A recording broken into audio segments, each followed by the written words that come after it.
అత్యంత దయగలవాడు, అపార కరుణ కలవాడు అయిన అల్లాహ్ పేరుతో ప్రారంభిస్తున్నాను. ఆయత్ 23. మీ ప్రభువు ఇలా ఆజ్ఞ ఇచ్చాడు, ఆయనను తప్ప మరెవరిని ఆరాధించకండి.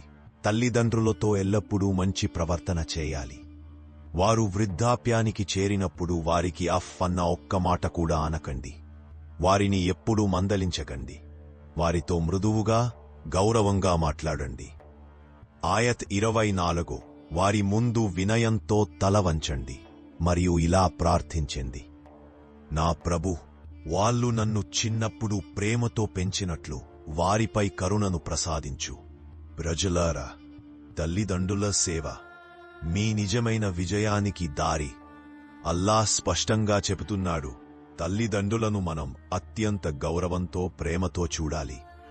వారు బలహీనంగా ఉన్నప్పుడు మన మాటలు, మన ప్రవర్తన వారికి ధైర్యం, సంతోషం ఇవ్వాలి.